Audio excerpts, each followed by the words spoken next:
이번 일부에 우리 게스트로 또 이렇게 나와주신 분은 신한금융투자 글로벌 주식 전략 파트장이십니다. 박석중 파트장님, 안녕하세요. 네, 안녕하세요. 안녕하십니까. 반갑습니다. 네, 반갑습니다. 파트장님 오늘 우리 인포맥스 라이브에서 이제 말씀해 주실 내용을 미리 또 리포트를 보내주셔가지고 네. 조금 한번 정독은 못하고 네, 샥 한번 보다가 우리 시청자분들께서도 여기 이게 자료실이 네. 스마트폰에서도 자료실 들어갈 수 있죠. 스마트폰에서는 폰에서는 못 해본 것 같은데. 들어가 본 적은 없는 것 같은데 네. 될 것 같은데요. 혹시 네. 어쨌거나 노트북이나 이쪽 데스크탑에서는 저희들 이렇게 보시면은 밑에 화면 밑에 링크가 그게 있죠. 예, 네네네. 링크가 되어 있습니다. 거기서 자료실로 들어가시면은 파워포인트 아주 선명하게 보실 수가 있습니다. 우리 박 파트장님은 거의 신금투에 가신 지 이제 한 7년 되셨죠? 네, 8년째, 7년째, 8년째, 7년째. 근데 2015년부터 해서 작년까지 뭐 매경이 됐건 어디가 됐건 뭐 연합인포메이스가 됐건 항상 글로벌 전략 쪽에 베스트 애널리스트 수상되시고. 아유, 아닙니다. 아니 오늘 같은 장은 오늘 시장 보셨죠? 네, 제가 궁금한 거는 예를 들어 외국인들 말입니다. 네, 뭐 14,000개 넘게 선물을 갖다가 거래소에서 팔아 제꼈습니다. 순매도를. 그러다 보니까 당연히 이 선물 순매도를 개인이 한 7,400개 가까이 그리고 기관이 한 6,000개 가까이 매수를 하면서 기관은 또 선물 매수했답시고 우리가 늘 하는 그 패턴인 현선물 동시 그래서 또 현물은 또 8,000원 넘게 팔고 이런 와중에 또 선물 매수와 더불어서 팔 때는 또 꼭 지수 관련 대형주니까 삼성전자, 하이닉스 뭐 할 것 없이 이런 쪽들이 또 쭉 밀렸단 말입니다. 네. 제 질문은 외국인 이 친구들이 우리가 모르는 뭘 알아서 이렇게 현물, 선물 막 집어 던지고 환율도 이렇게 막 하루에 15원이나 뛸 정도로 막 달러를 사재끼고 하는 건지 아니면은 늘 우리 익숙한 그냥 옵션 만기 전후해서 또 약간의 바깥의 어수선한 상황을 이용해서 또 한번 해프닝에 불과한 그냥 우리 국내 기관들하고 개인들 털어먹기인지 우리 파트장님 감은 어떠세요? 뭐 이건 그야말로 감일 텐데. 감이죠. 예. 저는 이제 글로벌 전략을 담당하면서 네. 국내 펀드 매니저들이나 개인 투자자분들을 대하면서 그러니까 제가 글로벌 증시를 보면서 느끼는 소외 같은 것들을 가끔씩 이제 용기 내게 전해 드리는데 네. 지금 저희 셋이 이제 행복한 생각을 해보여요. 저희가 이제 글로벌 유명한 헤지펀드에 한 100조 정도를 운용하는 펀드 매니저라고 생각을 하고 국가 셀렉션을 해야 돼요. 국가 신라스. 예. 그러면 우리는 지금 한국이라는 마켓을 어떻게 볼 건지는 그들이 국가를 선택하는 기준이 뭔지인 거죠. 연초 이후에 글로벌 주식시장의 수익률의 나래비를 이렇게 세워보면요. 네. 나래비란 표현 좋은 건 아니죠. 그 수익률의 순서를 네. YTD 네. 수익률을 네. 연초 이후에 세워보면 제가 이제 질문하면 돼요. 선진이 나빴을까요? 신흥이 나빴을까요? 선진국이 덜 나빴을까요? 신흥국이 덜 나빴을까요? 연초 이후 네, 아마 지금 미국 나스닥이 네, 더 나쁘고 네. 우리가 차라리 덜 나쁠 것 같아요. 그럴 수 있죠. 맞아요. 선진보다 이머징 중에는 더 좋은 데도 많고 네, 신흥국이 소폭 덜 빠졌어요. 덜 빠졌죠. 네, 여러 가지 네, 이유가 네. 있겠지만 네. 첫 번째는 작년에 많이 맞아서인 거죠. 네, 작년부터 이제 흘러내렸고 미국 증시는 우리는 좀 일찍 맞았고. 네, 현지 증시는 작년 3, 4분기도 나쁘지 않았으니까요. 네. 두 번째 이유는 국가별로 이제 이 수익률 순위를 보면 이게 가장 상관계수가 높은 게 뭔지를 한번 찾아보니까 무역 수지였어요. 네. 그러니까 인플레이션을 대응해서 국가의 전략이나 위험 자산을 그래도 가져가야 된다면 인플레이션에 방어를 할 수 있거나 인플레이션에 상대적인 수혜가 있는 국가들이 훨씬 더 비중 확대의 포지션을 가져가기가 쉬운 거죠. 네. 그러면 국가별로 무역 수지가 나빠지는 강도가 제일 셌던 국가가 어딘지 아세요? 그게 대한민국이에요. 그렇기 때문에 외국인 입장에서 본다면 우리 한국은 펀더멘탈이 튼튼해. 생각보다 이익도 잘 나와. 환율에 대한 효과도 있잖아 라고 이야기를 하지만 외국인의 입장에서 본다면 제일 먼저 비중을 축소할 수 있는 국가가 돼 있는 건데 아직도 그런 우려를 덜어내기가 쉽지 않은 구간이라고 저는 생각을 해요. 아직은. 예. 그러니까 기업 본연의 펀더멘탈을 이야기하는데 글로벌하게 네. 인플레이션이 나와서 많은 이익이 훼손되고 경기 침체 우려를 이야기하지만 한국의 1분기 이익 나쁘지 않았고요. 2분기 추정치도 급격하게 빠지지 않아요. 미국도 마찬가지예요. 내년 이익은 빠질 것 같아요. 내년 이익도 견조합니다. 그러니까 우리는 펀더멘털이 견조하다라고 이야기하지만 이건 글로벌하게 나타나는 현상이에요. 오히려 한국은 다른 국가보다 훨씬 더 무역 수지가 나빠지고 있죠. 우리가 무역 수지가 나빠진 이유가 뭘까요? 뜯어보면 그런 이야기를 하죠. 원자재가 올라가는데 판가를 인상하지. 다른 나라들은요? 다른 나라들도 원자재가 마찬가지일 올라오는데 텐데요. 네. 똑같은 현상이에요. 우리가 민감한 이유는 중국 무역 수지가 깨지는 거죠. 중국이요. 우리가 중국에서 무역 수지가 깨진 이유가 뭘까요? 우리는 중국에서 무역 수지의 뭐 수출의 30% 이상이 중국이고 네. 무역 수지는 그보다 더 큰 비중을 차지하는데 네. 중국에서 안 된다는 이야기는 어떻게 보면 중국에서 로우 퀄리티 제품, 저부가가치 제품을 수입해서 고부가가치 제품 수출을 하는 건데 네. 고부가가치 제품 수출이 안 되는 거죠. 네, 이거는 이제 중국의 단기적인 경제 봉쇄의 요인인 건지 아닌 건지를 뜯어봐야 되는데 외국인들이 그 불확실성을 감내할 이유가 저는 없다라고 생각을 해요. 그러니까 지금 구간에서는 한국이라는 마켓은 본연의 펀더멘탈을 가르는 외국인들의 시각에서 보면 그렇게 매력적인 것은 아니죠. 그러면 한국에서 뺀 돈 갖고 딴 데는 집어넣을 거로 보십니까? 그렇진 않겠죠. 근데 이제 돈을 어느 정도 전략이라는 게 있잖아요, 외국인들은. 그러면 가장 먼저 도망가야 되는 마켓, 혹은 단기적으로 비중을 좀 축소할 수 있는 마켓.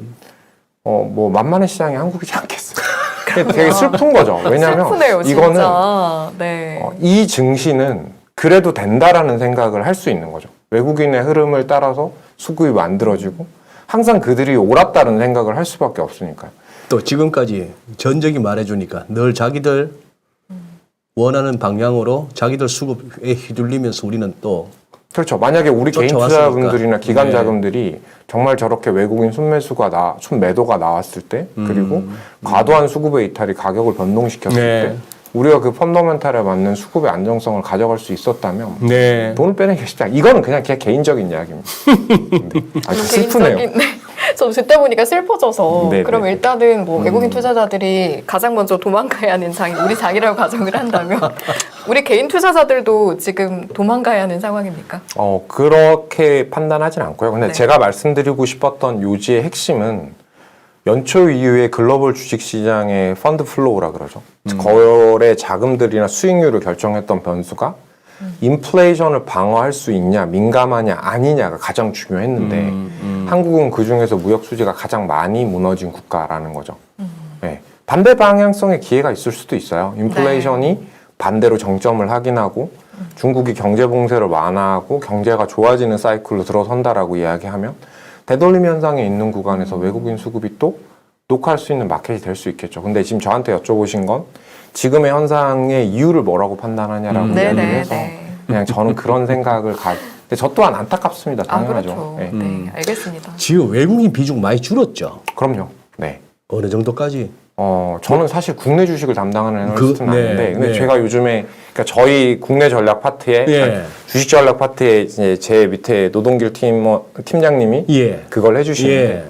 작년부터 이야기를 하시죠. 외국인 비중이 이제 더 나가기가 어려운 구간까지 빠져 있다. 라고 이야기를 하는데, 외국인들이 더 덜어내기가 힘들 만큼 내려와 있다. 그러니까 비중으로 보면 저도 정확한 숫자는 봐야 되겠지만 이 정도 구간에서는 반등이 나왔던 구간이거나 매도세가 약해지는 구간이 지하 2층 정도인 줄 알았는데 3층, 4층으로 내려가는 정도의 수준인 것 같긴 해요. 현재. 예.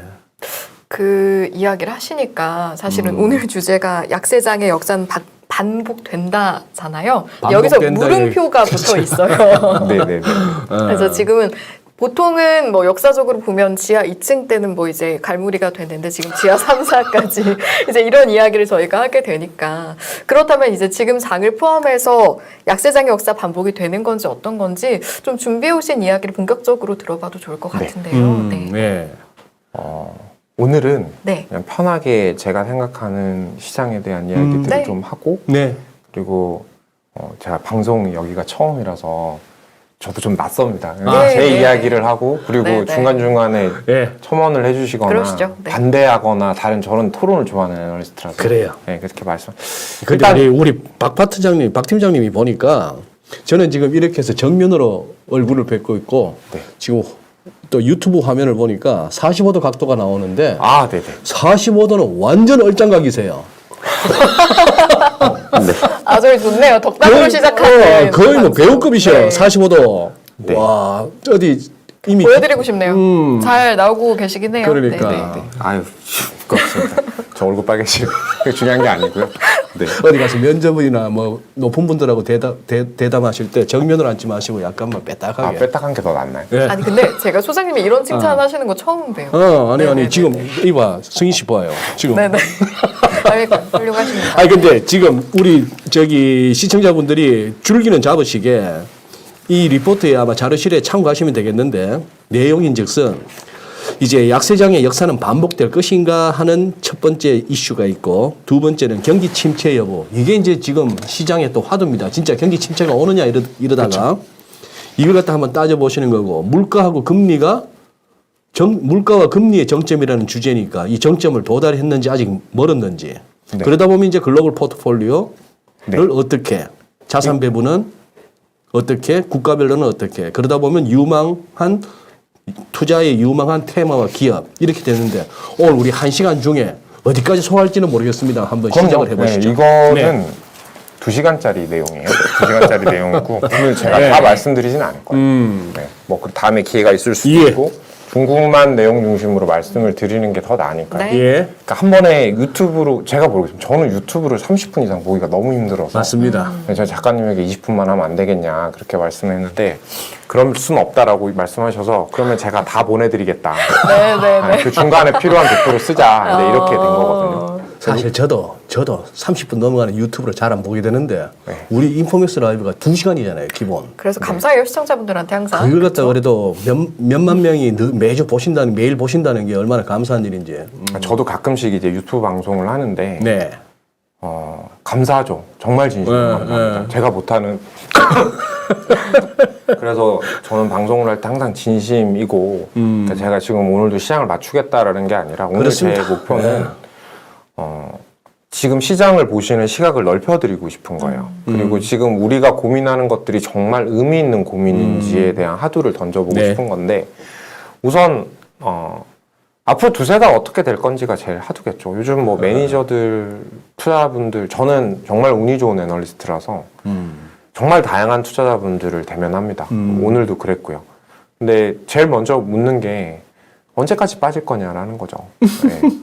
그러면 이제 제 생각을 전해드려야 되는데 저도 자신이 없죠. 그렇죠. 네, 저도 자신이 없는 이유가 지금 주식시장을 결정하는 변수의 시작점은 물가예요.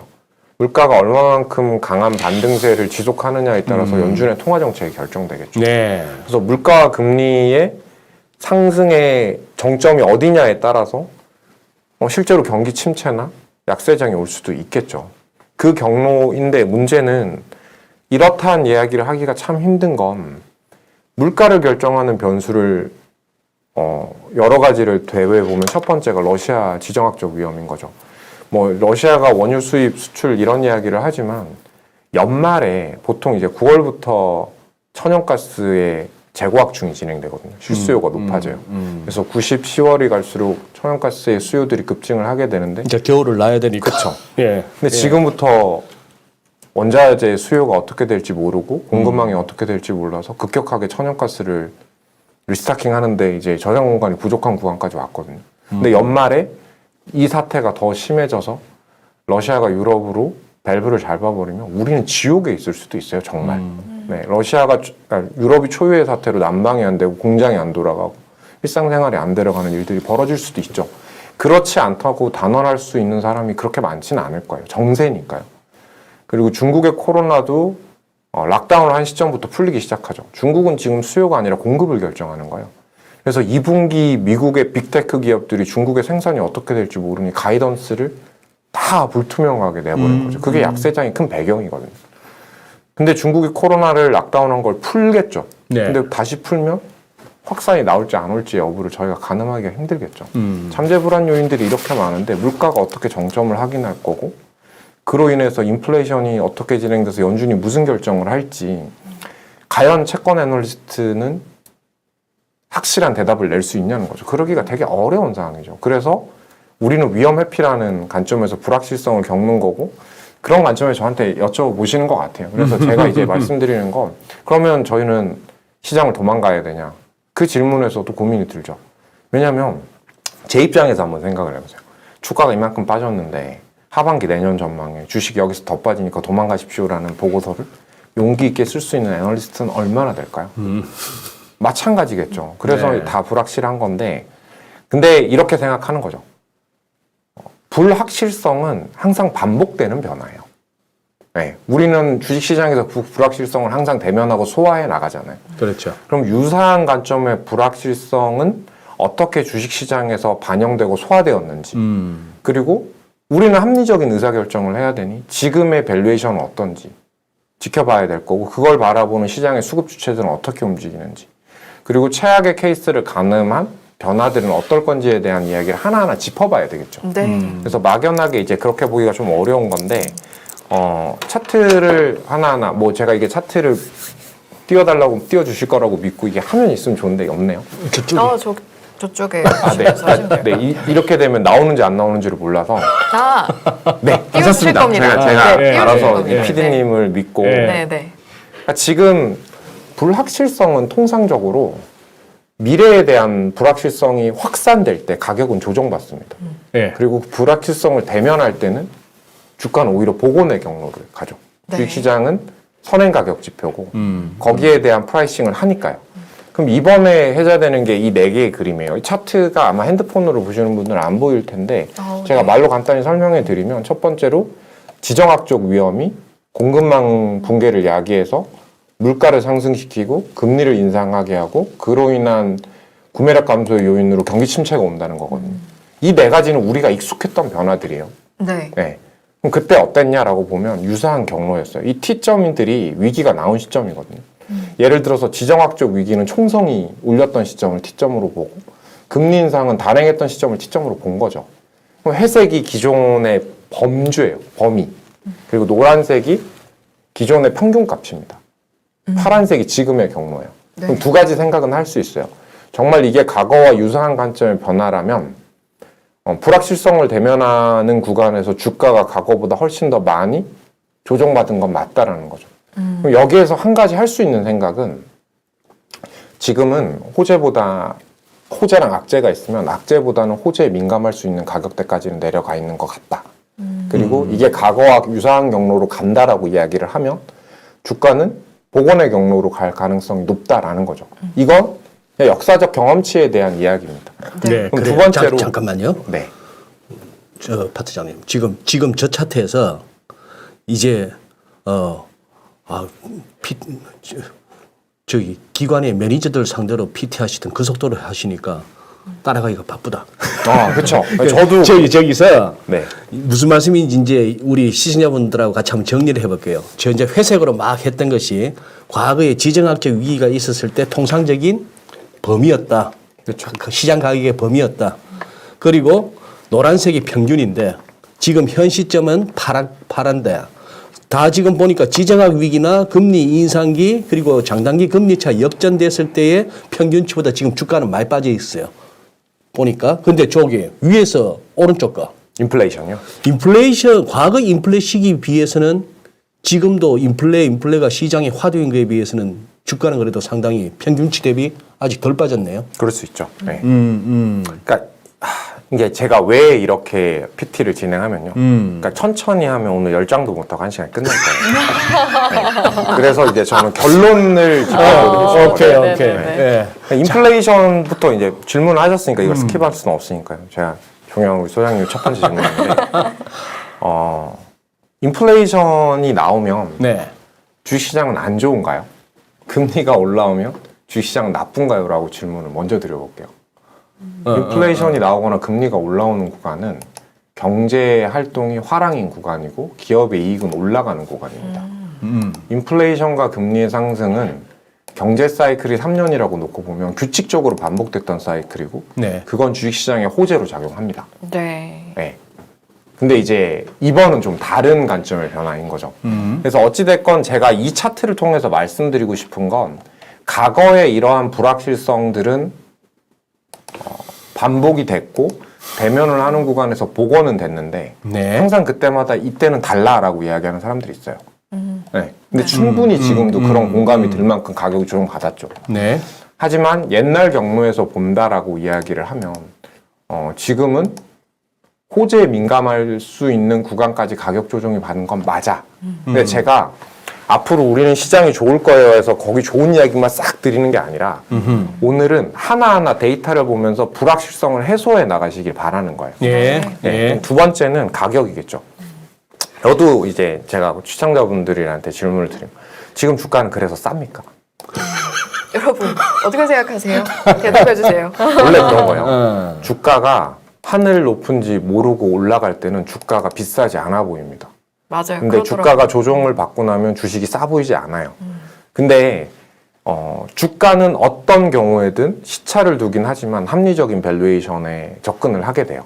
근데 그럼 지금 가격은 싸냐 아니냐라는 판단을 하려면 첫 번째 침체냐 아니냐를 판단해야 돼요. 침체가 맞다면 지금은 위험을 온전히 반영하지 않은 가격이에요. 네. 지금보다 예. 더 빠져야 됩니다. 근데 침체가 아니라고 이야기를 하면 지금은 합리적인 밸류에이션 정도 수준까지는 와 있는 것 같아요. 그리고 지금은 침체입니까 아닙니까? 저는 아니라고 생각을 해요. 침체가 올 수도 있는가 안 올 것인가는 그건 또 다른 문제죠. 그쵸?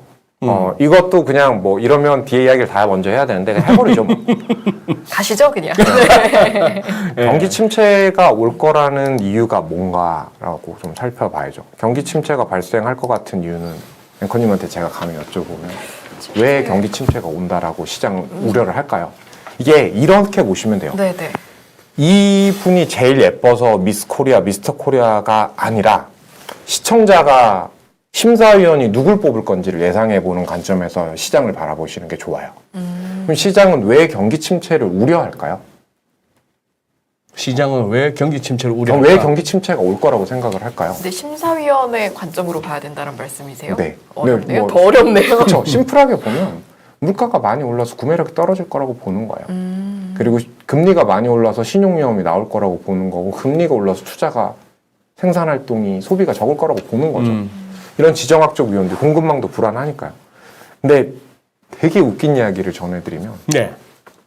물가만 올라서 경기 침체가 왔던 사이클을 찾아보기가 힘듭니다. 네. 사람은요 습성이라는 게 있어요. 그러니까 많은 분들이 착각하시는 게 뭐냐면 지금부터 경제가 이렇게 안 좋은데 당연히 마이너스 성장률 나오고 경기 침체가 나오는 거 아니냐라고 이야기를 하는데 미국의 긴 역사를 보더라도 글로벌 긴 역사를 보더라도 마이너스 성장률이 나오는 건 10의 1, 2도 안 돼요. 경제는 미세하게나마 항상 성장합니다. 그러면 그 구간에서 소비는 어떻게 움직이냐? 소비는 소득을 기반으로 움직여요. 물가가 올라오면 구매력이 감소하죠. 네. 하지만 앵커님도 소장님도 저도 마찬가지예요.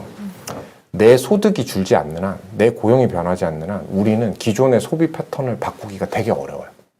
아주 공감합니다. 강한 이 저항이 있어요. 그렇기 때문에 지금은 어떤 그림이면 소득과 소비가 이렇게 늘어나면 팬데믹 구간에서 어떤 일이 벌어졌냐면 이 추세선을 크게 상회하는 소비 증가가 있었어요. 지금 소비가 침체 나온다 그러면 과거 추세 정도까지 오는데도 6개월 이상이 걸려요. 침체가 나온다는 건 이 추세선을 하락하는 급진적인 소비의 축소가 나타나야 되는데 저는 인간의 패턴상 그런 일이 나올 확률이 현저하게 낮다고 보는 거죠. 그런 일이 나오려면 어느 정도의 그림이 만들어졌냐면 이거 의심의 눈으로 바라보시니 제가 차트를 보여드릴게요. 좌측 그림이에요. 의심의 눈이었나요 저희? 우리가 신뢰의 눈이었던 것 같기도 한데. 의심의 눈이라기보다도 네. 빨리빨리 이해가 안 돼가지고. 네, 네. 그러니까 좌측에 화면으로 이게 볼까요? 그림을 보면 이해가 가능한 것들이 있죠. 네네. 이 좌측의 회색이 미국의 소득이에요. 그리고 파란색 선이 미국의 소비입니다. 네. 근데 보시면은 팬데믹 때 이거 커서가 보일까요? 네. 네. 요때 이제 큰 소비의 침체가 있었죠. 그리고 우리는 이렇게 추세를 상회하는 큰 소비의 증가가 있었어요. 여기서 소비가 침체를 이야기하려면요. 이 급진적인 관점에 이런 하락세가 나와야 돼요. 그 정도인 소비 위축은 아닐 거라는 거죠. 인간의 습성상. 지금은 어떠냐? 구매력을 감소시켜도 소비를 유지하면 저축률이 이렇게 떨어져요. 그러니까 지금은 빚을 내서 소비를 한다는 표현은 좀 그렇지만 우리는 기존의 소비 패턴을 이어가려는 노력을 하는 거죠. 심지어는 그러다 보니 저축할 돈이 줄어드는 거지. 그렇죠. 그러니까 제가 봤을 땐 침체라고 이야기하는 건 되게 과도한 이야기예요. 그리고 서비스도 보시면은 이게 미국의 서비스의 소비의 추세거든요. 근데 지금 많이 올라왔다라고 이야기하는데 이제 이만큼 아직도 여력이 많은 거죠. 그래서 이 일을 보면 100만 원짜리 비행기 표를 200만 원을 주고 가고 50만 원이면 잘 호텔을 150만 원, 200만 원에도 사잖아요. 그러려면 내 소비 패턴을 유지시켜야 되니까 구매력이 감소하면 저축한 걸 쓰는 거죠. 그렇게라도 소비 패턴을 유지하는 강한 성향이 있는 거죠. 그러면 언제 깨지냐? 소비가. 네. 언제 침체로 깨지냐? 언제냐면 고용과 임금이 무너지는 구간이에요. 그 구간이 언제인지가 핵심인 거죠. 근데 지금도 다음 차트 한번 보여드릴까요? 이게 이제 미국의 소비자 신뢰지수가 무너졌니 많이라고 이야기를 하는데 소비 지출이랑은 다른 거예요. 소비자 신뢰지수에는 인플레이션이 물가가 들어가 있거든요. 근데 이 소비자 심리지수도 가장 민감한 게 실업률이에요. 실업률을 뒤집어 놓은 겁니다. 그러니까 고용이 좋을 때는 소비 심리지수가 나쁘지 않다라는 거죠. 어떻게든 기존의 소비를 유지하려는 성향이 보이기 때문에 저는 침체의 표현과 둔화의 표현은 너무 다른 이야기인데 경기 둔화하고 경기 침체는 다르죠. 네. 그리고 네. 경기 둔화는 3년의 절반인데 경기 침체는 10년에 2년도 안 되는 사이클이라니까요. 정말 그 정도의 샥이냐라고 보면 그래서 여러분들은 소비 지출 얼마나 줄이고 계세요?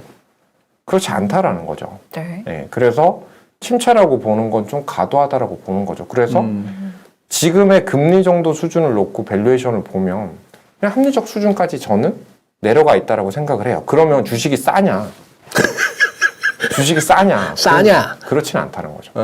그러면 주식이 싸냐라는 건 여러 가지 표현이 있어요. 네. 뭐 금리도 결정하고 성장도 결정하는 건데 주식이 싸냐라는 비교를 할 때 제일 좋은 건 상대 비교예요. 내가 현찰을 가지고 있는 게 나, 주식을 가지고 있는 게 나, 내가 채권을 가지고 있는 게 나, 주식을 가지고 있는 게 나, 이게 중요한 거죠. 네. 그러면 가장 많이 비교하는 게 주식 채권이죠. 그러니까 일드갭이라는 게 어려운 게 아니에요. 금리랑 주가의 밸류에이션을 비교하는 거거든요. 그럼 지금은 이건 앵커님한테 여쭤보고 네네네. 지금은 금리가 많이 올랐을까요? 밸류에이션이 많이 빠졌을까요? 금리. 그렇죠. 네. 그래서 일드갭이라는 게 주식이 싸다라고 표현하지 않아요. 그게 이제 우측 차트에 있는 회색 선인데 주가가 이렇게 빠져도 승희 씨 알고 대답한 거예요? 그냥 찍은 거예요? 찍었어요. 비슷하죠. 왠지 누구도 그럴 것 그렇게 아마 같아서. 느낄 거예요. 느낌상 아, 정확하게 설명할 수는 없지만 왠지 금리가 10년물 900bp 네네네. 금리가 제로금리 때에서 200bp가 올랐으면 훨씬 많이 오른 거 맞죠. 예, 그런 애니멀 스프릿이 맞으실 겁니다. 그리고 시청자분들도 잘 모르시고 계신데 S&P 500 배당 수익률이 얼마 정도 되는 줄 아세요? 지금 1.6% 될걸요. 배당 수익률이 네. S&P 500이 네. 그거밖에 안 돼요. 그러면 생각보다 약하네요. 그렇죠. 네. 그러면 배당 수익률 1.6%고 10년물 금리는 2% 후반대인데 기관 투자자분들이 채권을 살 거냐 주식을 살 거냐라는 건데 장기 투자의 관점에서는 배당 수익률보다 채권 금리가 높아야 돼요. 근데 주식은 이제 시세 차익과 성장의 관점에 그렇죠. 네, 위험을 감수할 수 있는 구간이 만들어지는 네, 건데 네. 지금 그럴 구간이냐라고 보면 주식이 상대적으로도 싸지 않죠. 네. 그러니까 하나하나 팩터를 설명드리는 거예요. 네, 그러면 네. 시야가 네. 넓어지시니까. 네. 그러니까 가격은 조정받았지만 주식은 싸 보이진 않는다라는 거예요. 그리고 요게 좀 재밌을 거예요. 수급. 수급. 네. 저기 몇 페이지입니까? 9페이지입니다. 9페이지. 네, 네. 수급인데 많은 자금이 이탈됐을 것 같잖아요. 그리고 시장에서 경기 침체가 나오는 걸 반영해서 가격이 움직였잖아요. 네. 이 정도면 경기 침체를 반영하고 빠진 거겠죠. 예. 근데 주식시장에서는 큰 자금이 이탈되지 않았어요. 이 자금의 차트 못 보이실 거라서 제가 그냥 말씀드리면 좌측 상단이 이제 머니 펀드 플로우, 펀드의 흐름을 3개월 누적으로 그린 건데 네. 노란색이 채권이거든요. 이걸 보고 대학살이라고 이야기하는 거예요. 지금 이거는 어디 글로벌 채권 네, 시장입니까? 그렇죠. 네, 글로벌 패닉 셀링이 나온 거죠. 글로벌 채권 시장에서 네. 그러니까 3개월 흐름의 누적이라서요. 이게 지금 100이 있다가 이만큼 빠진 게 아니라 흐름이 이렇게 이제 매도세로 급격하게 전환한 거죠. 네. 근데 주식이 빠진 게 있나요? 별로 없어요. 밑에는 밸런스 펀드인데 자산 배분 펀드들도 주식에서 그렇게 큰 이탈이 없어요. 채권 쪽에서 돈이 확 나갔네. 네. 그리고 네. 우측 상단이 재밌는 차트예요. 우측 상단. 네. 개인 투자자들이 앞으로 6개월 동안 시장을 어떻게 예상합니까라는 시각이 코로나 때보다 더 많이 우울해 있어요. 잠깐만. 그러네요. 네. 저 근데 파란색이 코로나 덮쳤을 때보다도 이 장이 좋아질 거라고 하는 그 강세 심리가 그때보다도 약하다. 그렇죠. 약세장을 예상하는 거죠. 약세장을 예상하고. 네, 주식은 네. 더 많이. 그 와중에 주식 비중은 그때 대비 훨씬 높고. 나간 게 없죠. 그리고 아래에 보면 더 재밌죠. 신용장고요. 미국입니다. 한국도 크게 다르지 않아요. 수급 이탈했냐는 거죠. 근데 개인적으로도 보시면 돼요. 소장님, 앵커님, 그래서 가지고 있는 주식을 급격하게 줄이셨습니까? 위험을 회피하셨습니까? 다들 전부하고 있죠. 뭐. 그런 거죠. 한 반절 정도 덜어내긴 했어요. 네. 이게 이제 두 가지인데, 개인적으로. 네. 네, 두 가지인 건데, 그냥 제가 드리고 싶은 이야기는 그거예요. 첫 번째, 시장은 침체를 이야기하지만, 그게 중진특 이야기를 하지만, 시장의 수급은 침체가 아닌, 약세장이 아닐 거다라는 데 베팅해 있는 거라는 거죠. 그 두 번째 제가 드리고 싶은 이야기는 역설적으로 이렇게 버티다가 진짜 한번 털리는 상황도 올 수 있는 거 아니에요? 그럴 수 있죠. 근데 이제 그건 이제 뒷부분에 같이 고민을 해보시고, 전 정말 같이 고민해봤으면 좋겠어요. 네네네. 두 번째 이야기는 뭐냐면, 수급은 아주 강한 환경을 연출합니다. 사자의 우위와 팔자의 우위에 따라서 이 주가가 올라오는 이 각도를 결정하게 그렇죠. 되죠. 지금은 주식시장이 올라오면 매도 우위일까요? 매수 우위일까요? 저는 매도 우위가 될 가능성이 높다라고 보는 거죠. 앞으로 네. 왜냐? 지금 올라오는 장에서 수급이 이탈해서 새로운 수급이 들어오면서 탄성을 만들어야 되는데 손실을 확정하거나 수익을 확정하려는 수급들의 저항이 있을 수도 있다라는 거죠.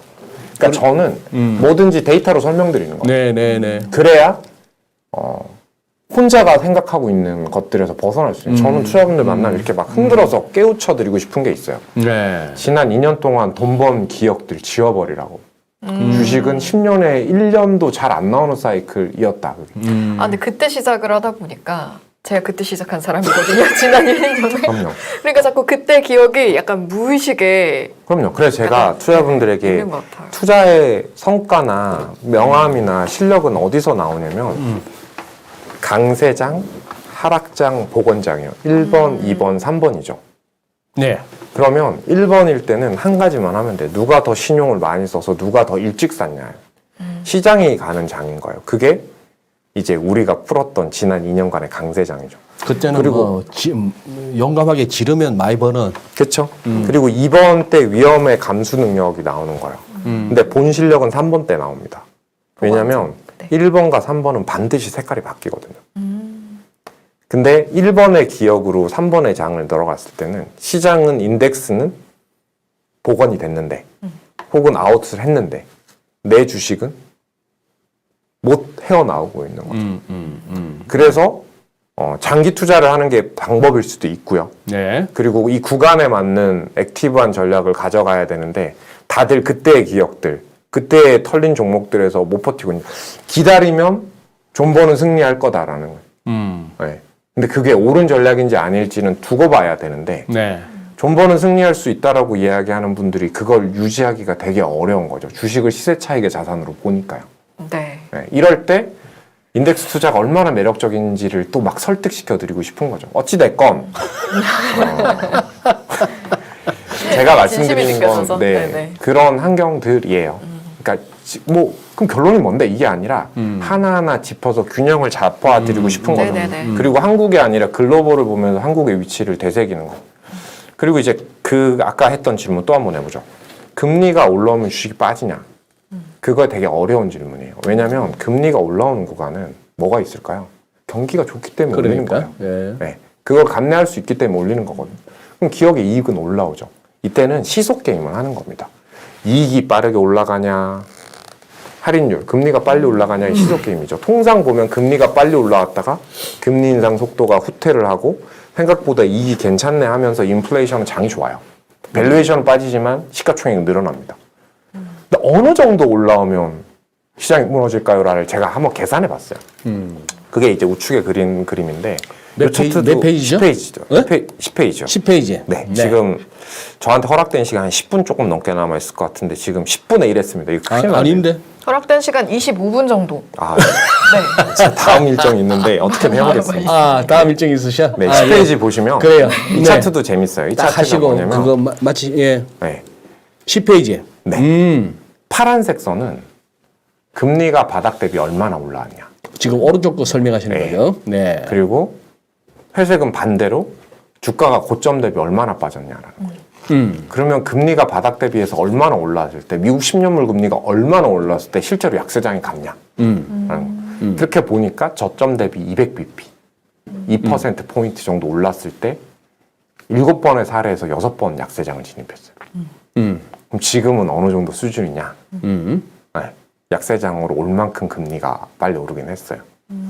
그러니까 이 금리의 되돌림이 나올 수 없으면 물가가 진정되지 않으면 그리고 강한 이익이 돌아서지 않으면 시장이 쉽게 돌아서기 어려운 구간이다. 과거에 그냥 모든 주가의 변수를 금리라고만 가정했을 때 네, 그런 일이 벌어지는 거죠.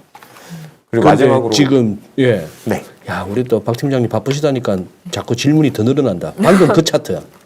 네. 저 오른 지금 예, 변곡점 말씀하신 저기서 과거 추세를 보니까 이번에도 저점 대비 한 200bp 이상 올랐단 말이에요. 그죠? 네. 국채 10년물이 그게 제일 오른쪽 끝부분에 빨간 동그라미 부분인데. 네, 네. 요거 근데 예. S&P 500 고점 대비 낙폭이 과거에 비해서 낙폭이 그렇게 크다라고 볼 수는 없네요, 또. 그렇죠. 근데 요거는 조금 업데이트하면 20%까지 올라가죠. 딱 하루 장중에 20%까지 빠졌죠. 그러니까 약세장까지 갔죠. 네. 근데 종가가 아니었긴 했지만 아, 예. 그 정도까지. 그러니까 이게 차트가 업데이트가 안 돼. 제가 이게 게으릅니다. 근데 어찌됐건 그 정도 관점의 변화들인 거죠. 네. 네. 그래서 이게 금리가 경기 침체를 야기하는 구간까지 만약에 온다면 고용까지 깨진다면 뭐 이상하지 않은 그림이긴 해요.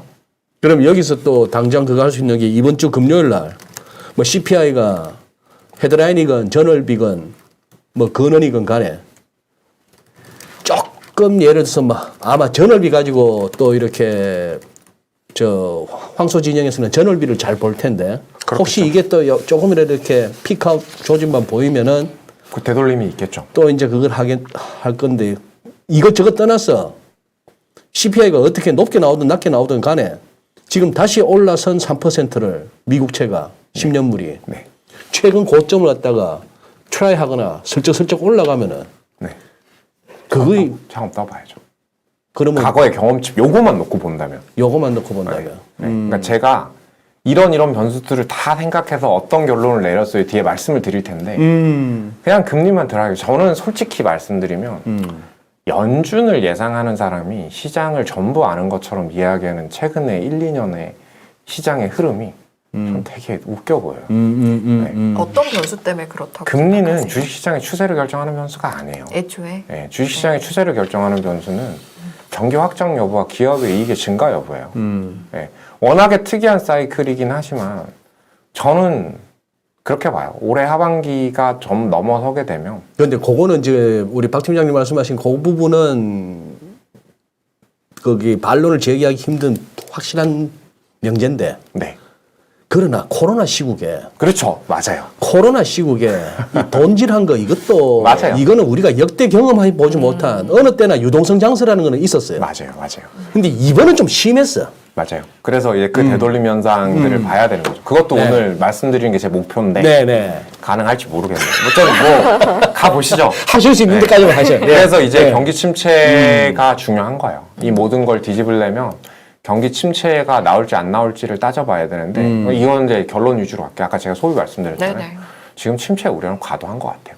침체 우려는 과도해서 시장이 침체가 아니고 물가가 어느 정도 정점을 확인할 수 있는 구간이 나오면 지금보다 상반기보다 하반기가 나아진 환경이 연출될 수 있는 가능성이 이 구간에서도 높은 거에 베팅을 하는 게 합리적이라는 게 제 개인적인 판단이에요. 근데 이 생각이 그 부분은 저도 공감합니다. 네. 예를 들어서 하반기에 가서 이제 뭐 벌써 상반기도 벌써 우리 6월달 들었으니까 이제 한 20일밖에 안 남았네. 이제 그런데 어쨌거나 7월 8월 그 무렵 가서 러시아 우크라이나 좀 그 정리되고 뭐 러시아에 밀이 없는 것도 아니고 수출하고 네.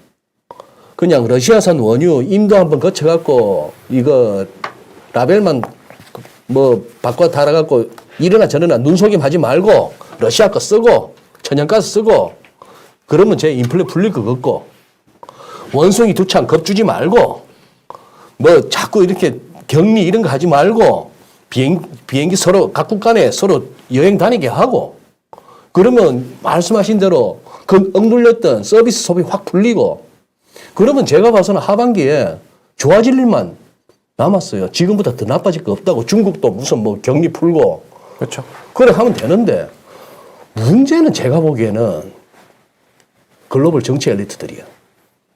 이 사람들이 그 눈에 보이는 좋은 길을 갖다가 그렇게 선뜻 그쪽으로 안 갈라 하는 것 같아요. 자꾸 일을 어렵게 만드는 것 같고. 그 이야기를 제가 이제 한 두 달 전에 했죠.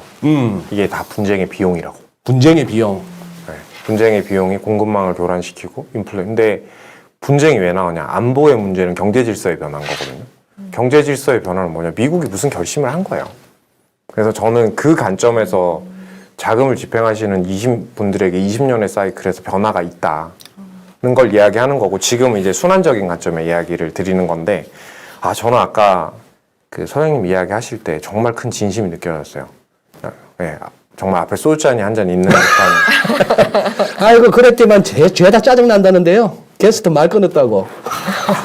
이게 이렇게 하다 보면 서로 티키타카 속에서 준비 안 됐던 어떤 아니면 평소에 나오기 힘든 얘기들도 나오는데 어쨌거나 지금부터 저는 샷다 마우스입니다. 아니 그러지 마세요. 짜증나는 사람들이 너무 많네 알고 보니까. 아니 파트장님도 이제 소통하면서 하고 싶다고 하셨으니까요. 그럼요. 네. 지금 너무 좋습니다. 네, 그래서 이제 정리를 해보면 결론을 가야 되잖아요. 이게 항상 제가 그래요. 저는 투자자분들을 대면하는 기회가 그렇게 많지 않아요.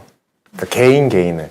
그래서 네네. 있을 때 제 진심으로 하나라도 더 알려드리고 싶은 제가 정답은 아니라도 그런 것 때문에 이제 항상 끝맺음을 못하고 나오는데 오늘 끝맺음을 좀 하면 그래서 전 무슨 생각을 하냐면 다 똑같은 이야기를 한다는 거예요.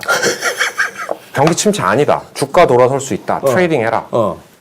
그 말은 맞을까요? 틀릴까요? 라는 질문. 그러니까 저는 그 말이 반은 맞고 반은 틀리다라고 생각을 해요. 지금 국면이라면. 자, 그러면 하나하나 뜯어보면 주가가 여기서 추세적으로 더 가려면 두 가지가 필요해요. 첫 번째로 그래서 펀더멘탈과 이익이 같이 올라와 줘야 돼요. 그러니까. 그리고 그 안에서 사자의 우위의 환경이 만들어진 수급의 우위 환경도 만들어져야 되고 금리가 못 올라가고 약간의 레벨 다운이 되는 환경이 만들어져야 되는 거예요. 네. 그러면 의미 있는 반등이죠. 그러면 위험을 겪고 아까 말씀하셨던 그 정치하는 양반들이 할 수 있는 결론의 위험에 감수를 하고 왜냐하면 주식은 결국 위험의 보상 배율이거든요. 주식을 할 만한데 전 그래 보이진 않아요. 위험을 감수하고 트레이딩을 하고 싶은 전략, 위험을 감수하고 비싸 보이는 주식을 가지고 있어야 되는 이유는 없다고 생각하고 왜 그러냐면 이게 되게 중요해요. 이익이 터지지 않았어요. 경제가 훼손되지 않았어요. 가운데 차트 한번 보세요. 저는 이 차트를 100번, 10번을 봐야 된다고 생각해요. 이게 미국의 올해, 내년 EPS예요. 잠깐만요. 18페이지. 18페이지예요. 네. 내년이 보이지 않는다. 이때가 뭐냐면 네. 우리가 인플레이션 리스크를 겪는 구간이었어요. 그래서 올해 내년에 이익 추정치가 터졌나요? 안 터졌다니까요. 그래야 리커버가 나오는데 터지지 않았다니까요. 네. 그리고 내년에 성장은 무너뜨려졌냐? 그렇지 않다니까요. 그리고 우측을 보세요. 이게 21년도 이익이 그러니까 막대 그래프가 이익이에요. 네. 올해, 내년, 후내년. 그리고 점 그래프는 올해, 내년, 후내년의 매출 성장이에요. 그래서 정말 내년에 성장을 놓고 베팅할 수 있을 만한 환경입니까? 그렇지 않다라는 거예요. 예. 그러니까 펀더멘탈이 터진 게 없어서 강하게 올라올 수 있는 룸이 그렇게 커 보이진 않는다는 거죠.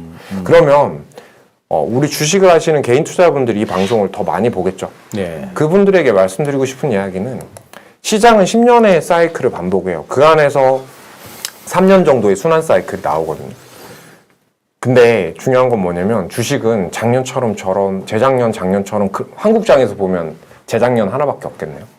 그렇게 큰 강세장이 만들어지고 그렇게 큰 약세장이 오는 거 10년을 놓고 보면 3년이 조금 넘는 기간이에요. 우리는 6년에 가까운 그런 상하방이 되게 막힌 장을 경험해야 될 수도 있다라는 거죠. 지수를 놓고 본다. 지수만 봤을 때. 네. 저는 그 이야기를 더 하반기에 의미 있게 드리는 거죠. 지수는 갇힌다. 그러면 어떤 투자를 해야 되냐? 어쨌든 인플레이션이 되게 중요해요. 인플레이션이 되게 중요한데 인플레이션에서 드릴 이야기가 너무 많은데 결론만 말씀드릴게요. 인플레이션에서 드리고 싶은 이야기는 인플레이션이 나오면 아까도 말씀드렸는데 지금 시장은 딱 한 가지만 봐요. 미국의 물가만. 네. 저는 큰 의미 없다라고 봐요. 큰 의미 왜 없다. 그렇게 보냐면 무슨 또 헛소리라고 이야기할 수 있지만 지금 미국의 물가만 보는 이유는 미국의 연준이 걱정돼서예요. 그래서 9월에 25bp를 할 거냐 50bp를 할 거냐가 되게 중요하죠. 그게 주가 지수에 5% 이상의 영향을 미치지 않는다고 저는 단언해요. 그럼 뭐가 문제인데? 저는 인플레이션을 결정하는 변수는 3가지라고 생각해요. 저는 제 텔레그램을 하거든요. 네. 제 텔레그램에 오늘 보고서 낸 게 있어요. 네. 오늘 보고서 낸 걸 읽어보죠. 아마 제가 처음이신 분들은 네이버에 박석중 텔레그램 치면 아마 주소가 나올 거예요. 네. 오늘 보고서 한번 읽어보시면 좋겠는데 제가 그 보고서의 인플레이션 이야기를 어떻게 썼냐면 인플레이션을 견인하는 건 수요와 공급과 유동성이 있는데 수요 측 압력이 급격히 둔화되기 시작했고 QT를 시작하면서 유동성 효과나 수요는 같이 깨질 거다. 공급 하나만으로 인플레이션의 강도가 더 강해질 것 같지는 않다. 그러니까 어찌됐건 디스인플레이션의 국면으로 온다. 그러니까 인플레이션이 압력이 강화되는 걸 인플레이션이라 그러고 압력이 약화되는 걸 전월 대비로 보는 걸 디스인플레이션이라 보면 지금은 디스인플레이션에 근접해 있다. 근데 다만 물가를 결정하는 추세적인 요인은 수요도 유동성도 아니다. 공급이다. 근데 공급의 합의가 완화될 가능성이 그렇게 커 보이지 않아서 물가는 과거보다 높은 레벨대를 장기간 유지할 가능성이 커 보인다라고 저는 생각을 해요. 네. 그럼 우리가 봐야 되는 게 달라질 거다라는 거예요. 미국의 물가보다 유럽의 물가가 훨씬 중요할 거예요. 왜냐? 유럽이 스태그플레이션이 훨씬 더 우려스럽거든요. 그리고 미국과 유럽의 물가보다 신흥국의 물가가 훨씬 더 우려스러울 거예요.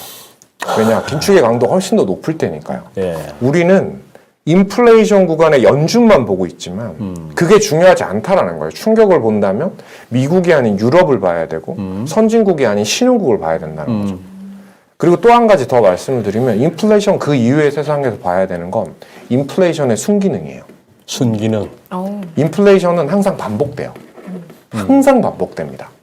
근데 정도에 따라서의 차이인데 그 순기능은 뭐냐면 정도의 여부랑 달라요. 인플레이션은 실물 경기에서는요.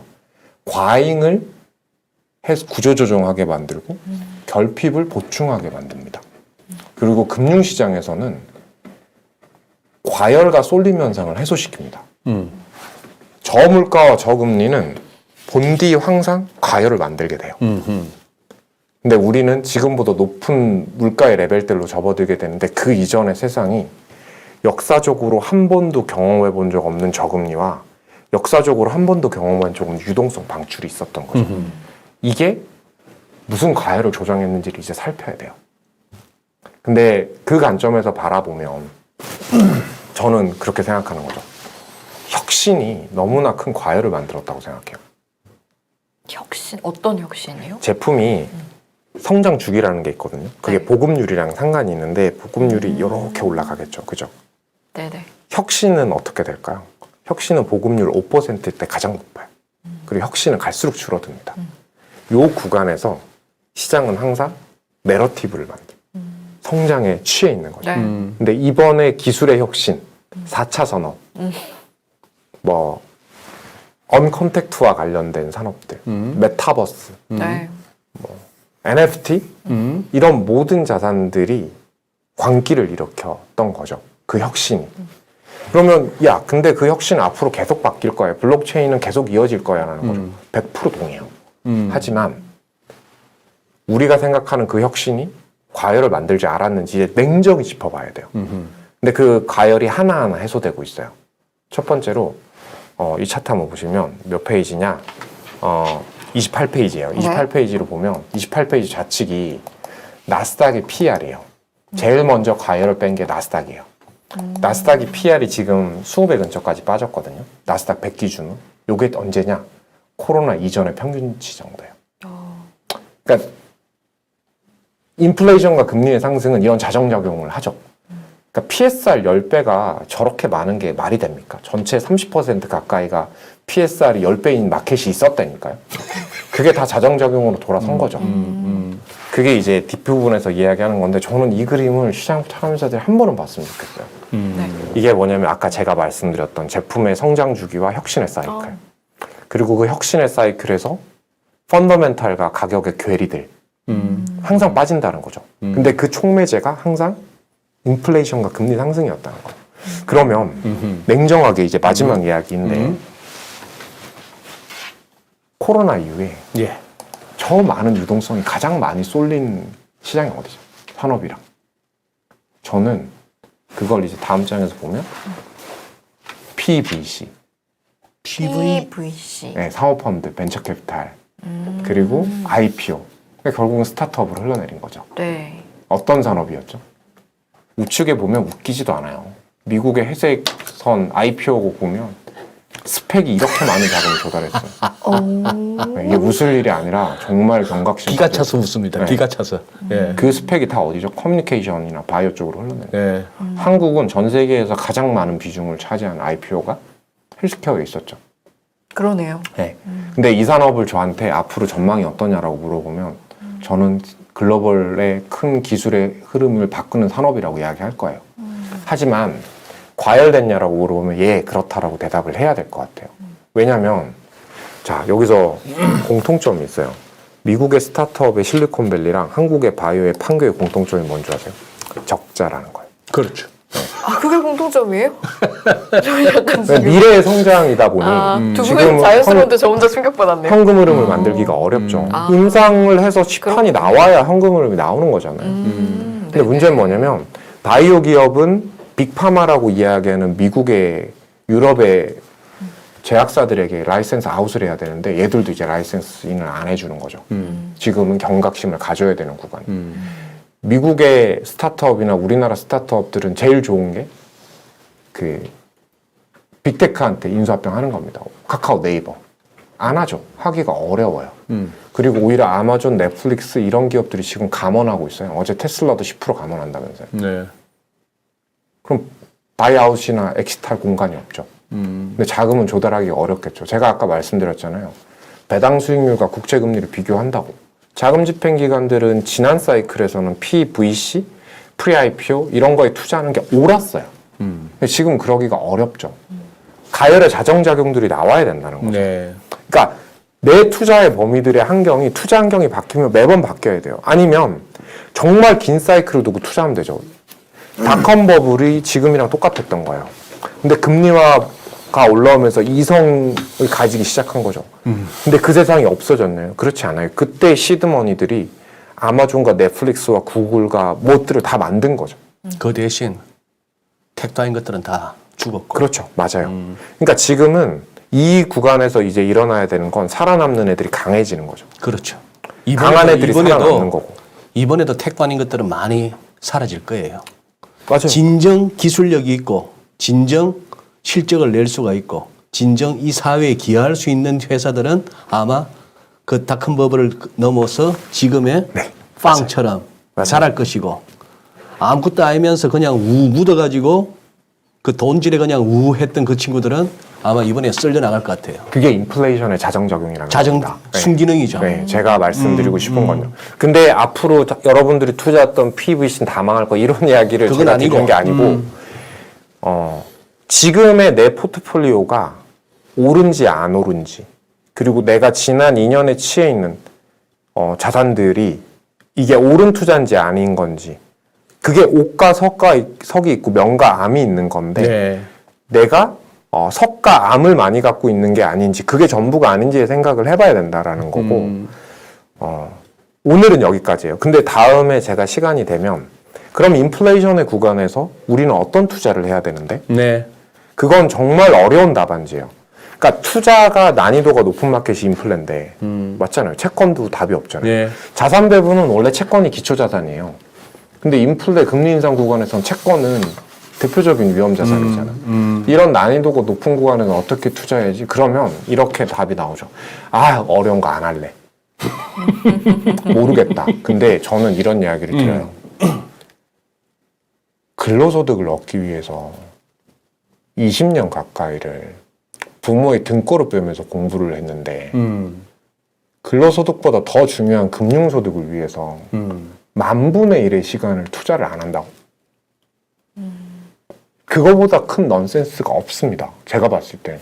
투자해요. 한 10분, 15분짜리 종목 추천 그렇죠. 유튜브는 봐요. 맞아요. 근데 그 종목 추천이 맞아 떨어지는 장이 있어요. 그 장에서는 저 같은 사람들 그렇게 가야 됩니다. 근데 아닌 장에서는 변화가 돼야 되는 거죠. 지금 난이도가 높은 마켓이라서 기대 수익률 낮추고 위험을 배분하고 그리고 이제 정렬하고 가다듬고 그런 시기라는 거죠. 하반기가. 그런 관점에서 투자에 대한 방향성? 요거를 사실은 이제 다음에 나오면 말씀해 주신다고 하셨지만 그래도 이제 어차피 지금 저희 2부 패널분들이 아직 도착을 안 하셔서 3분 정도는 저희가 시간을 더 함께 보내야 될 것 같아서 그럼 예고편처럼 결국엔 이제 옥석 가리기를 잘 해내자, 좀 공부를 하고 어려운 것도 피하지 말고 좀 대면하자 이런 말씀이신 것 같아요. 거기에 대한 조언도 저희가 간단하게 한마디 드릴 수 그렇죠. 있을까요? 뭐 유망자산 말하는 건 저는 사실 반성문 되게 많이 씁니다. 반성문이요? 예, 왜냐하면 전 도망갈 구멍을 만들지 않거든요. 네. 왜냐하면 제가 말씀드리는 건 답안지가 아니라 저희 팀의 고민이 짧지 않았으면 그걸 데이터로 설명할 수 있으면 저는 결론을 정확하게 말씀드리거든요. 예. 네네. 저는 그런 거 이야기하는 게 전혀 두렵지 않아요. 네. 단지 조심스러울 뿐입니다. 가정이. 저는 하반기 어떻게 투자해야 되냐라고 이야기를 하면 네. 아까 이제 소장님 너무 아름다운 사례를 말씀해 주셨지만 그렇게 될 가능성이 있냐라고 이야기해서 소장님 투자하실 거냐고 물어보면 그렇게 쉽지 않을 거예요. 기대 수익률이라는 게 있고요. 그 기대 수익률에서 변동성의 과거 역사를 더한 변동성을 더하면 위험 조정 수익률이라고 합니다. 위험 조정 수익률, 위험을 감안한 기대 수익률을 보면 미국이 압도적인 우위예요. 네, 저는 S&P 500 투자를 적극 권장드려요. 네, 저희는 지금 구간에서 투자를 한다라고 이야기해서 같이 빠져서라면 S&P 500, 미국의 인덱스의 관점에서 배당주, 미국의 현금 흐름이 좋은 기업들만 뽑아놓은 ETF들, 저희는 그런 걸 사고 있어요. 그런 거를 권유드리고 있고, 그리고 이제 중국의 리바운드가 재밌겠죠. 중국이 리바운드하면 한국과 같은 자산들이 턴어라운드 할 수 있을 거고 좋겠죠. 근데 그게 확실하지 않은 거죠.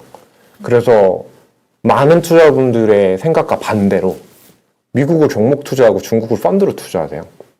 근데 가장 좋은 방법은 미국을 인덱스, 중국을 그래서 그 위험 구간에서도 살아남을 수 있는 정책의 방향성 있는 종목 중심으로 가면 변동성도 줄일 수 있고 기대 수익률도 높일 수 있다라고 생각을 해요. 그리고 섹터 중에는 뭐가 좋아 보이는데 내년에 주도주 보이세요? 주도주가 안 보여서 내년을 강세장이라고 이야기하기 어려운 거예요. 근데 뭐 메가 트렌드나 트렌디한 주식을 투자해야 된다면 저는 한 가지 변수를 말씀드려요. 바이든과 시진핑이 같이 하는 산업이면 메가 트렌드가 될 가능성이 크다. 예를 들면 미국과 중국이 같이 투자하는 게 뭐가 있죠? 반도체가 있죠. 그린 에너지 쪽에서 태양광이 있는 거죠. 뭐 그리고 농업도 지금 같이 투자하고 있고. 이런 대목에서 우리 갖고 계신 투자자분들이나 진짜 화딱지가 나는 게 우리 지금 박선중 파트장께서도 바이든도 시진핑도 같이 미는 거, 우리나라도 목숨 걸고 있는 거, 반도체. 근데 오늘 삼성전자하고 하이닉스 주가 보면은 진짜 이거는 막 열불이 나거든요. 그렇죠. 그래서 저는 우리나라의 주도주를 소부장이 더 갈 수 있다고 봐요. 그러니까 그게 우리나라는 전 세계 반도체 시장에서 제발 1위다, 잘한다 이런 이야기를 좀 안 했으면 좋겠어요. 우리는 메모리 반도체 하나 정도 잘 하는 건데 그건 수요랑 상관없이 공급의 우위인 산업인 거거든요. 삼성전자가 비메모리 회사면 괜찮은데 좀 다른 개념인 거죠. 그러니까 제가 한국에서 좋아 보이는 건 글로벌 큰 트렌드를 쫓아가는 게 트렌디하게 보면 소부장 산업인 것 같아요. 근데 그 시가총액이 작죠. 그러니까 차이가 되게 큰 거죠. 그리고 소부장의 관점에서 보면 2차 전지도 좋겠죠. 근데 그 안에서 종목이 되게 세분화되어 있는 거라서 이런 이야기를 하면 국내 투자하시는 분들한테 욕먹을 수 있는데 글로벌하게 좋은 걸 보는 거예요. 글로벌하게. 예. 그리고 그 안에서 한국이 잘하는 게 있으면 한국을 보는 거죠. 2차 전지 소재는 대한민국이 중국보다 좋아 보이거든요. 현실은 또 박 팀장님. 그 말씀을 갖다가 딱 작년 3분기, 작년 가을에 이제 찬바람 살살 불 때 그 말씀들을 여기저기서 많이 하셨어요. 국장 런들이 나시죠? 미국 갑시다. 오죽하면 우리 서학개미가 테슬라 5대 주주예요. 얼마나 많이 사들고 있으면. 슬프냐? 네, 맞아요. 그것도 맞는 이야기입니다. 그래요. 그래서 투자가 되게 어려운 것 같아요. 그리고 기대 수익률도 너무 높아 있는 상황이고. 근데 이제 하나하나 정돈을 해서 보면 그냥 그런 거라는 거예요. 가장 중요한 관점은 지금 어떻게 투자를 늘리고 배분을 해야 된다라고 이야기를 하면 인플레이션을 해지하고 변동성을 제어하는 자산들을 넣어야 되는데 그건 개인 투자분들에게 너무 어려운 이야기가 돼요. 네. 근데 포기하지 않으셨으면 좋겠어요. 오늘 여기서 말씀 못 드리지만 다른 쪽에서도 제가 한 이야기들이나 여러 가지들이 있어요. 그런 것들을 생각해 보시고 그리고 국가별로 보면 그래서 미국이 좋아. 근데 미국의 테슬라니까 문제가 되는 거죠. 예. 그래서 저는 미국의 인덱스에 대한 매력이 이럴 때 보이는 거다. 워렌 버핏도 와이프한테 중요해준다면 S&P를 중요해주겠다는 이야기를 하는 거잖아요. 이유가 있다니까요. 네. 투자의 패턴이 계속 바뀔 거예요. 성숙해지고. 네, 그런 관점의 이야기를 드린 거고 제가 말씀드렸던 산업들도 글로벌한 우위와 한국의 우위들을 비교해 보셨으면 좋겠어요. 네. 그러니까 저는 이렇게 큰 시장의 변동성이 있을 때 인플레이션이 진행됐던 7, 80년도에 미국의 월가의 구루들 현인들의 책들을 요즘 많이 봐요. 근데 그분들이 이야기했던 게 시장을 쫓아가는 걸 포기하고 기업 탐방을 갔다. 그때 수익률이 제일 좋았다. 우리 스몰캡 팀장님도 만나서 이야기 들어보면 시장이 안 될 거라고 이야기하는데 좋은 기업들은 정말 좋다라고 이야기를 하거든요. 그냥 뭐 여러 가지를 접목해서 봐야 되는 거죠. 네. 그런 설명을 다 드리기에는 시간도 부족하고 제 능력치의 한계도 있는 것 같아서 송구스럽기도 합니다. 근데 뭐 다 제 나름 엄청 큰 진심으로 말씀드렸던 거고 조금이라도 시야가 넓혀지거나 지금의 시장을 이해하는 도움이 되셨으면 뭐 되게 보람찬 일이에요. 그래요. 우리 아마 자료실에 저 리포트를 쭉 한번 시간 되실 때 한번 그림만 한번 쭉 그림을 훑어보는 거 하고 X축, Y축 확인하면서 그 의미를 보시면은 저게 우리 저 여의도 애널들이 저 한 페이지 메꾸는데 시간이 꽤 걸립니다. 저 그림이 그냥 나오는 게 아닌데 거기는 참 많은 메시지가 담아져 있습니다. 그리고 아까 참 말씀 듣다 보면은 또 항상 우리가 이 경제학 교과서와 같은 그런 그 플러스 이 세상 사람 사는 일이다 보니까 이게 항상 그게 있어요. 보면 예를 들어 우리 옛날에 경제학 교과서에서 늘 70년대 80년대 이후로 인플레만 걱정하다가 우리 인플레 잊고 산 지가 한 20-30년 됐잖아요. 그렇죠. 그게 보면 21세기 딱 접어들면서 중국을 갖다가 판에다 넣어주면서 그 글로벌리제이션 그리고 그놈의 그 어디가 제일 싸게 맥히나 그 비교우위 절대우위론에 따라서 효율성 찾으면서 죄다 중국 가서 했던 그것이 어떻게 보면은 거기다가 소위 말하는 아마존 효과라고 하는 그 플랫폼과 인터넷의 발전 이런 것들이 돈이 그렇게 풀리는데도 불구하고 인플레를 갖다 막아주는. 근데 거기 지금 딱 한계가 온 게 아마존 효과 같은 데서는 결국 사람들이 이제 다시 일하러 나와야 되는데 죄다 로봇으로 대체 안 할 바에야 그거 하는 데다가 그거다가 중국도 비싸진 데다가 중국 갖다가 자꾸 괴롭히고 따시키고 뭐 이럴라 하다 보니까 이게 말씀하신 비용이 확 늘어나 버린 거예요. 그죠? 글로벌리. 거기에 대해서도 한 2시간 이야기 드리고 싶은데 네, 이제 또 다음에 모셔서 네, 그 우리 또 이야기를 들어볼게요. 우리 작가님이 또 갑자기 수첩이 또 이제 빽빽해지네. 바빠지시네요. 바빠지시네. 네. 우리 또 박석중 파트장님 또 이렇게 일정한 텀으로 해서 모셔가지고 오늘 준비하신 아닙니다. 제가 자주 나오진 못해요. 네, 그래도 그래요. 1년에 한두 번은 꼭 나와서 고민한 이야기들을 전해드리려고 노력을 하겠습니다. 알겠습니다. 그리고 제 부족하지만 저희 생각들을 방송 말고도 보고서를 통해서, 왜냐하면 저는 사실 방송보다는 글로 전하고 싶거든요. 네. 그게 제 고민이 훨씬 많이 담겨 있는 거라서 네, 그것도 좀 읽어보시는 청취자분들이 되셨으면 좋겠습니다. 네. 알겠습니다. 네. 오늘 귀한 시간 내주셔서 고맙습니다. 아유, 제가 감사드리죠. 네. 네. 저희 이제 내가 편이 됐군요. 정말요? 알겠습니다. 일단은 말씀하신